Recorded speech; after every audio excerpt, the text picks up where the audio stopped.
কাল কিয়ামতের দিনটা বড় ভয়ঙ্কর হবে, এত ভয়ঙ্কর বন্ধু। আমার নবী বলেছেন উলঙ্গ অবস্থায় মানুষগুলো হাসুরের ময়দানে একত্রিত হবে রে। ও বন্ধু, প্রত্যেকের কবর থেকে ওই হাসুরের ময়দানটা কমপক্ষে 50,000 বছরের রাস্তা হবে রে বন্ধু। এই জন্য নবী যখন মেরাজের রজনীতে বোরাক দেখেছিল, আমার নবীকে আল্লাহ দাওয়াত দিয়েছে, বোরাক দেখে আমার নবী এত ক্রন্দন করেছিল, মনে হয়েছিল যেন আমার নবীর চক্ষু মুবারক দুইটা ঝর্ণা হয়ে গেছে।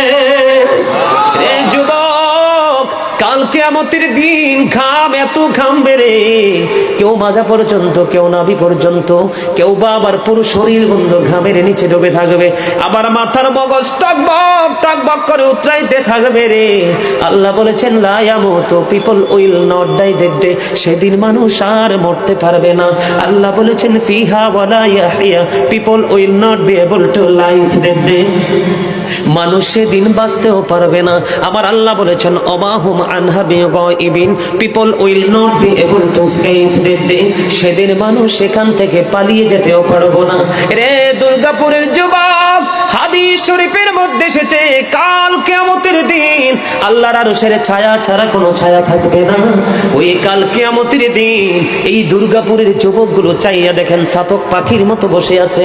আমার কাছে এত সুন্দর লাগে রে যুবক, আমার হৃদয়টা ঠান্ডা হয়ে গেছে, কলিজা ছুঁয়ে গেছে তোমাদের উপস্থিতি এবং মনোযোগ।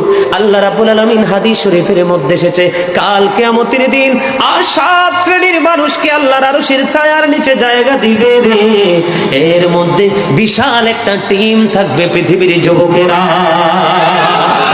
জোরে জোরে সুবহানাল্লাহ।